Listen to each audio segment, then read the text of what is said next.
ভাই দল যেসাটা সাপোর্ট করো আমার কোনো অসুবিধা নাই, কিন্তু একটা জিনিস বুঝার আছে, মুসলিম হইয়া এখানে তুমি বেদর্মি লাগি এমন সাপোর্ট করবা যে সাপোর্টের কারণে অনেক মানুষ মারিলাও বা মরিও যায় অনেক মানুষ। আসলে বিশেষ করে ওই যে স্ক্রিনও দেখা আপনারা জার্সির ফটো, এই জার্সির ফটোটা কি জিনিসটা তালাশ করে বার করছি, দেখো কেন আছে একটা শয়তানের আবার ফটো।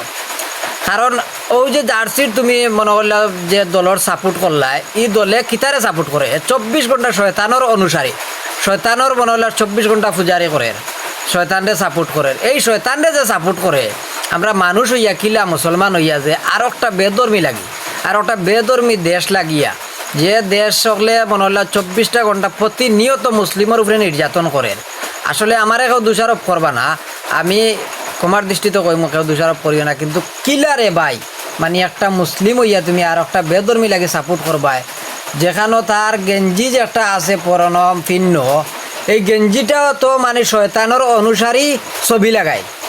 আর আমরার বাংলাদেশ ইলাকান হাজার হাজার কোম্পানি, বড় বড় কোম্পানিয়ে মানে গেঞ্জিগুলা বাইর করে, তারার এই গেঞ্জির উপরে থাকি আর্টিস্ট সিস্টেম করিয়া তারা যেটা পিনদে ও গেঞ্জিরে বার করি দের আমরা বাংলাদেশের মানুষে কিন্তু বেদর্মী মানুষে আমরা কোনো অসুবিধা নাই। তুমি ব্রাজিল দল সাপোর্ট করো, আর্জেন্টিনার করো, যে কোনো দল সাপোর্ট করো, আমার কোনো অসুবিধা নাই। কিন্তু অসুবিধা এক জায়গাটা হয়েছে গিয়া আপনি মুসলমান হইয়া কেনে বেদর্মী লাগিয়ে এতটুকু সাপোর্ট করো, সাপোর্ট করো, ফুটবল খেলারে সাপোর্ট করো, অতটুক শুধু আনন্দ বুক করো, খেলা শেষ মা তো শেষ।